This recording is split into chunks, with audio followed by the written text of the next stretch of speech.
Greetings folks and welcome to the Electromaker Show. This is your midweek roundup of all things maker and embedded and lovely. Although actually this is your weekend roundup. The show got somewhat delayed this week. However, we do have a lot to talk about. Not least Christopher Barnett from explainingcomputers.com, who has made a Pi 500. That's right, the Raspberry Pi 400 is an official Raspberry Pi device.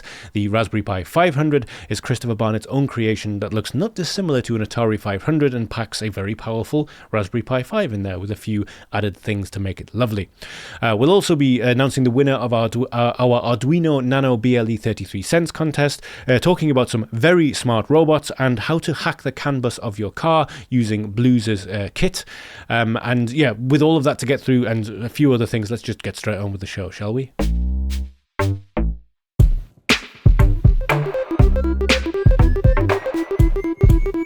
We're going to start this week's show by talking about Christopher Barnett from Explaining Computers and the Raspberry Pi 500 he has just built. Now, this is of course not an official Raspberry Pi product, but in some ways it's almost better than that because the thing he's ended up making looks so much like an Atari 500, it hits you right in all the right nostalgic points, and of course it contains all of the power of a Raspberry Pi 5 with a few nice quality of life features that he has added. Now, I will be very surprised if you don't already follow explainingcomputers.com. He is justifiably one of the most popular single-board computer YouTubers out there, and it's really nice to see him do a maker-building project like this. As you're about to see, like I said before, there's the thing itself, it looks just wonderful. I really like the way it's come out. It looks so professional, it's hard to believe that this is just a maker build, like I said.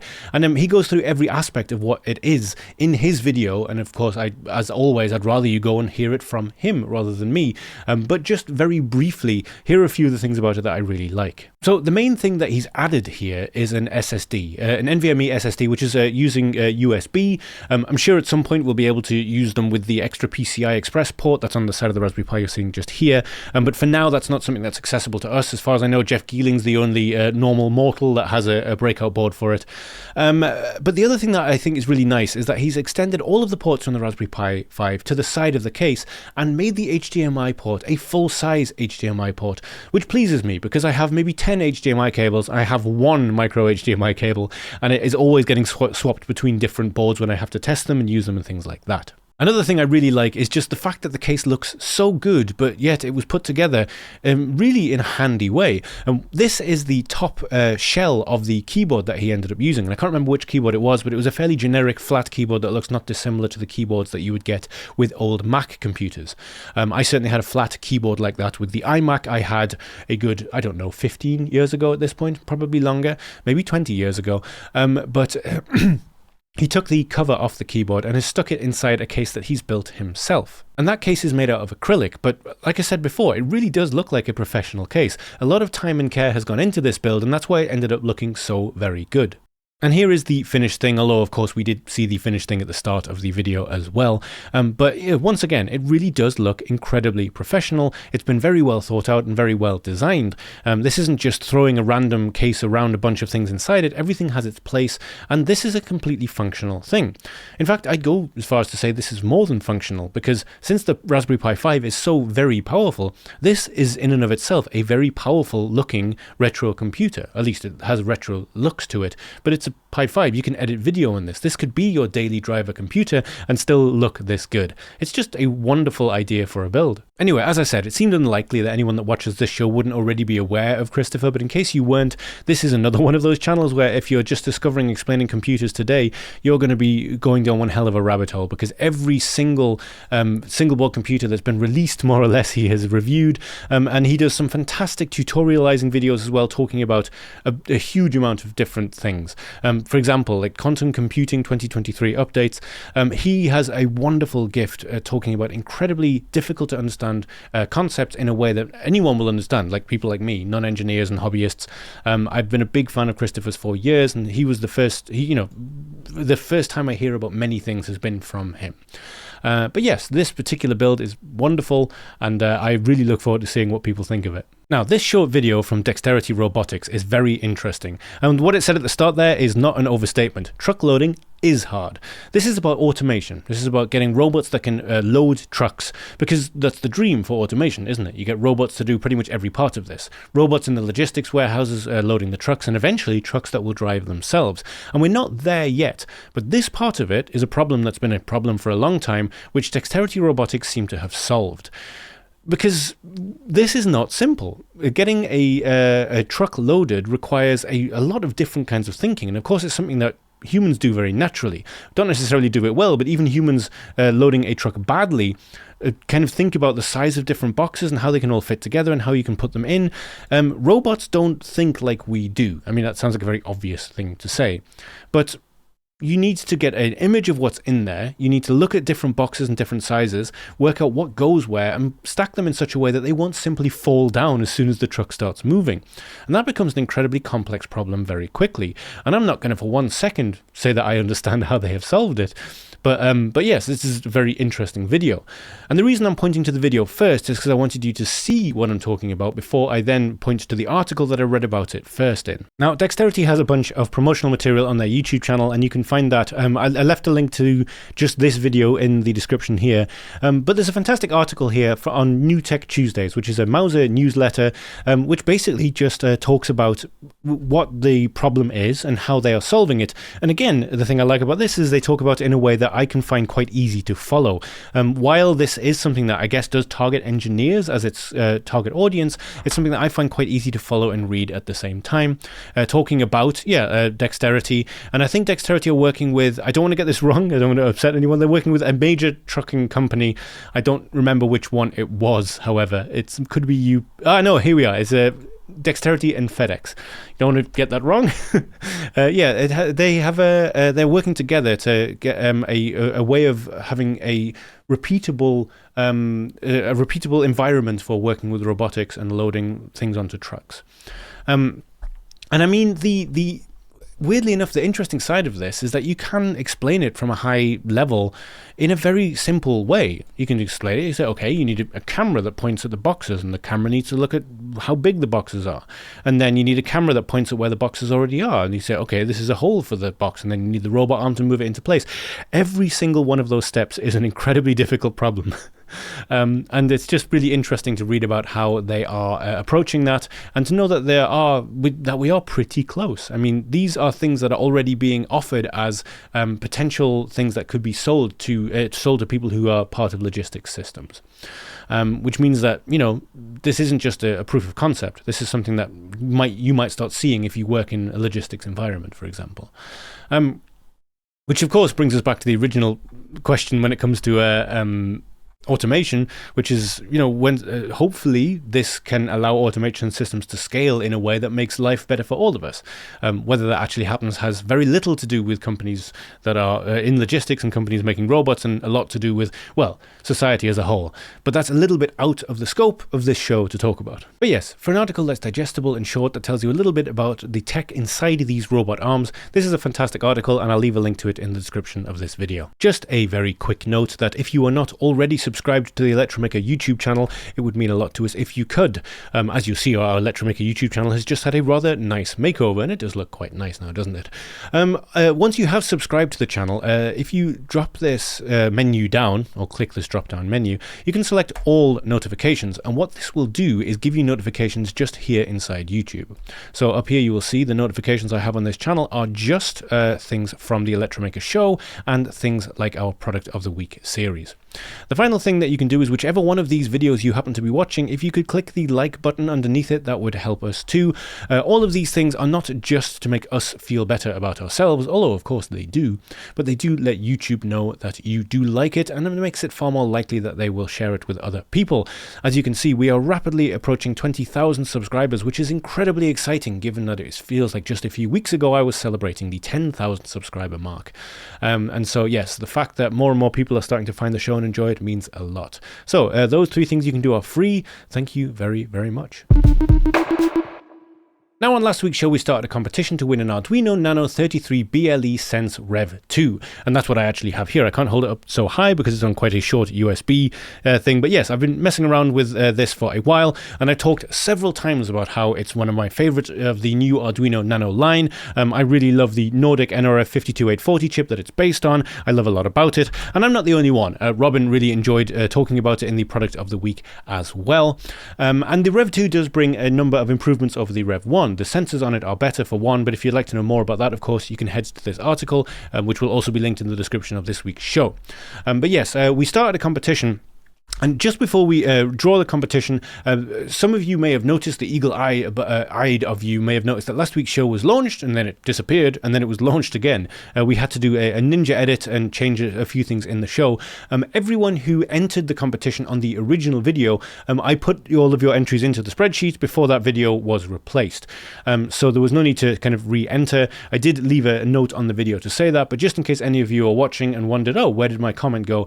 You may have commented on the original video. I made sure that nobody was left out. Our competitions run the same every single time, which is all of the names that leave the hashtag and say what they're going to do with it go into a spreadsheet, and we choose one at random. And we have a winner. And the winner this week is Cooper Rocks 2, who says, I'd use it as the main IMU for a LiDAR-guided wheelchair, which could maybe use the gesture controls to help the user manually control it as well. That is a fascinating idea for a project. And when you start writing it up, please do put it in our project hub. I'd love to read it, and I'd love to talk about it on the Electromaker show.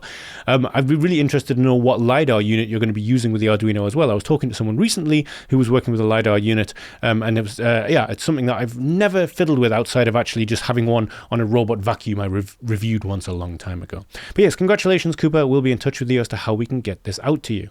And if you would like to find out more about the board, as I mentioned, the product of the week from Robin goes into a lot of detail about it.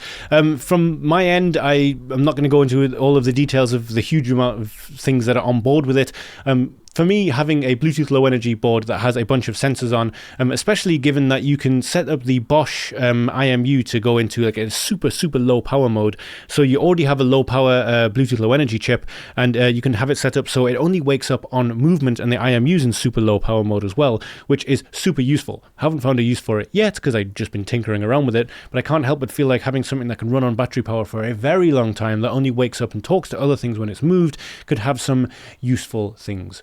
And if you are interested in getting one, we do have a bunch in stock. I'll try not to go on about it, but the Electromaker store is what funds this show. And yeah, if you do want to get one, we have them in stock right now, along with a huge amount of other things. Christmas is coming. If you're looking for gifts for people, we have Arduino starter kits and Raspberry Pi starter kits and things like that as well.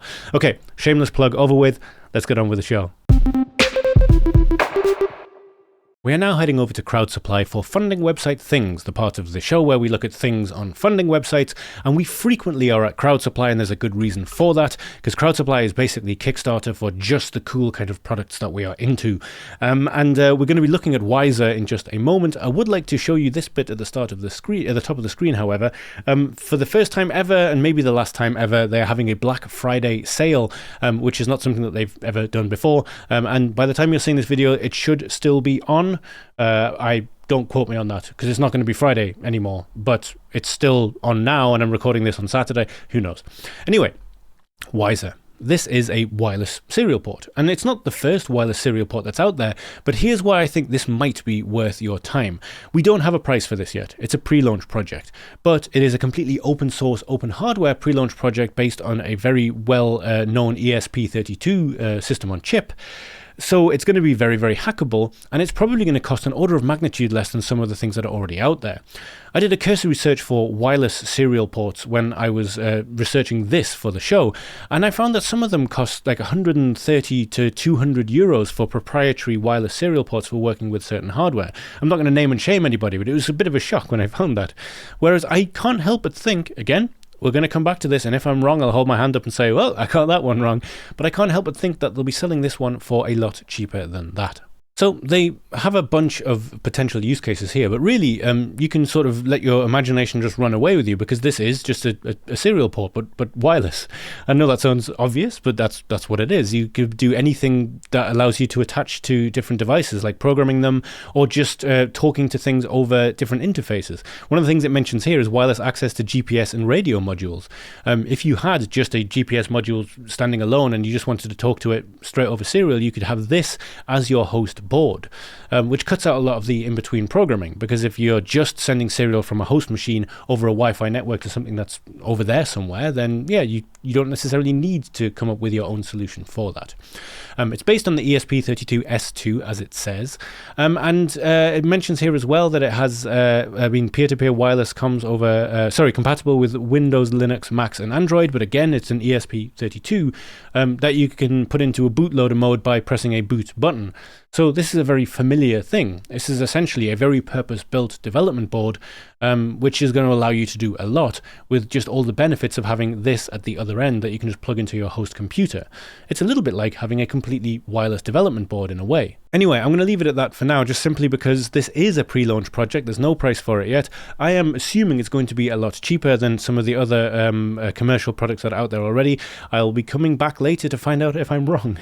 Now we're going to move on to talk about a new 3D printer from Elegoo, and we don't talk about 3D printing all that often on the Electromaker show, and that's not for any specific reason. It's just that there's so much good hardware and embedded things there, and that's sort of the bread and butter of what the show is, that I just very rarely have time to put 3D printing things in, but I'm a fan of it. I mean, there's a resin printer just over my shoulder whenever I record this show.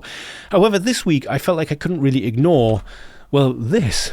This is Elegoo's OrangeStorm Giga, and it is, well, large, Giga, as it says, dare to think big, free your mind. And just to give a rough idea as to how large this thing is, this is a human, a grown human reaching into a 3D printer, and it's massive. It really is. And I have no idea if this works as well as smaller printers. I have no idea if it has any limitations. I don't know enough about 3D printing to really have any opinion on that. I have just messed around with mine enough to get them working. I used to know a little bit about it in the past, but that was before 3D printers changed and suddenly got much better. So there's a few things here that it kind of talks about. So it has a heated bed that can go up to 90 degrees, which is nice. Fast printing due to a higher clock speed. I didn't know clock speed had anything to do with how fast a 3D printer printed. I'm probably showing my ignorance here. And multi-head printing as well, so you could print 4 identical things at the same time. If you'd like to know more about this, there is a Kickstarter that is already running. However, they have already sold out of all of the Kickstarter goals, which isn't to say that you can't get one. It just means that you'll have to wait till the Kickstarter ends and then order one, because they'll be selling them, obviously. They'll not just be selling them to the Kickstarter people. They'll be, once it's finished, you can still buy it. And I think they're going to be just fine, because, yeah, they wanted 90,000 euros. They've made 3.5 million euros. And if the price on the Kickstarter page has anything to go by, the early birds paid about 1,100 euros or $1,250. But the general price here was Kickstarter Special 4, which is $1,500. It may be that it costs a little more than that when they put it out commercially, but who knows. And just before we move on, here are the specs: an 800 by 800 by 1000 millimeter print area at up to 300 millimeters per second. It has a portable touchscreen, which I assume means you can take it off and then move it around. And as I mentioned before, heated bed, multi-nozzle printing, and various things like that. So if you're interested in finding out more about this absurdly large 3D printer, you can find a link to that in the description of this video. Finally, this week, I wanted to briefly point you in the direction of this fantastic project by DC Schelt on the Electromaker projects page. Now, you'll probably find this up here quite a familiar thing. This is the Blues starter kit, well, ish. But the Note Carrier F and the Note Card is what I reviewed quite recently, and I really loved. And I actually included this project in the review as to one of the things you could do with it. But I thought it merited coming back to and taking a quick look at, because this sort of shows a couple of things. It shows A, how easy it can be to sniff the CAN bus of your car and get that information, and B, shows why this particular Blues setup is really good for it. So very briefly, let's go over the hardware, and then I'll tell you why I specifically think this is quite a fun project. So, as previously mentioned, you have the Note Carrier F, and this is the older Note card, I believe. This is just the cellular Note card. But the Note card that I reviewed had both cellular and Wi-Fi on the same card, but functionally they work exactly the same way. If this is in just cellular range, it'll just use cellular. Now, this looks a little bit like the Swan MCU that they ship it with. In fact, I have it still in front of me on the desk. I forgot that. Which is a Feather form factor MCU development board with an STM32 on it. This is not what's on this project, though. This uses the Adafruit M4 CAN board, which is Adafruit's board designed specifically for working with the CAN bus. Which is what makes this project tick. Because the idea here is this can just plug straight into the CAN bus of your car, send the signals out, and then send them to this MCU, which knows which is designed for working with the CAN bus, and then you get all of that CAN data, which you can then send to the cloud, to Note Hub, which is Blues' cloud platform. But this is where I think it gets really exciting and really interesting. So one other element is this USB CAN device, and this is just used for the testing of this project. This is something that turns your can attach to the USB port of your computer, and then you can send CAN signals out using it. So this is just the ersatz vehicle. This could be a car, this could be an industrial machine that's plugged into here, and this is plugging, as you can see, this is plugging out here and into the CAN bus input of the Adafruit M4 CAN board, which is in turn sending all that information to the Note card. And if you want to know how all that works, again, go back to my review. It was a very gushing review that Blues did not get to see until I put it out, and they did not ask me to put this in this week's show, by the way. I just had to come back to this project because I found it super interesting. Because you have all of this information flowing out of the CAN bus, or the ersatz CAN bus as we're talking about here, and it's a huge amount of information. I have not really looked into the CAN protocol too deeply. I've looked into it enough to know that pretty much everything that is happening on a device, be it a car, be it a piece of industrial machinery, is reported through the CAN bus, and it's a lot of data to pass. And you don't want to send all of that data to the cloud, especially if you're working with cellular IoT, because that takes a lot of bandwidth and it takes a lot of power, things that you want to save. And this is what I think is such an interesting idea. Again, I'm not going to cover them in detail now because I talked about it in the review, but the environment variables can be changed from Note Hub, which is Blues' cloud service. So if you change an environment variable in the cloud that says, I just want to listen to this particular bit of the CAN bus, which is talking about one element of a car or a machine that it's reporting every second, it will just, it will change the variables on the host MCU to just send that information back to the cloud. And you can change that at any time from the Note Hub, from the Blues cloud, so that if you did have this thing working on battery in a car, the next time that it spoke to the cloud, it would come back and say, okay, we now just need to pick up this information from the CAN bus. And of course, you could change that information at any time. It's just a really nice, it's just a really nice test project for how something like this could work in the wild. And I know that if any of you watch the show who are part of industrial automation, you probably work with CAN bus data all the time. It's just a really interesting way of approaching it. And again, anyone who is working in that kind of environment, please do drop a comment on this video or jump into the Discord. I'm always happy to talk about this kind of stuff with people. As I've alluded to several times, I'd love to do some Ian Explains series, and there's a possibility that that might actually happen at some point. But for now, as it says, this is a project. It says a project from Hayden Roche, and I did know that. I almost forgot. This is actually from Hayden Roche, or Hayden Roche, I'm not sure how you pronounce that. That's been put on the site by DC Schelt, and you can find a link to it in the description of this video. That has been our show for this week. Thank you so much for joining me. I will be back next week with more. I'm always very interested to hear what you think of any parts of the show, any things I get right, any things I get right, or any things I get wrong, other than tripping up over every third or fourth word I say, but that's just the way I speak. And if there's anything you'd like to see more of in the show as well. But for now, that is it. I hope you have a safe, fun, and creative week, and I'll be back with you very soon.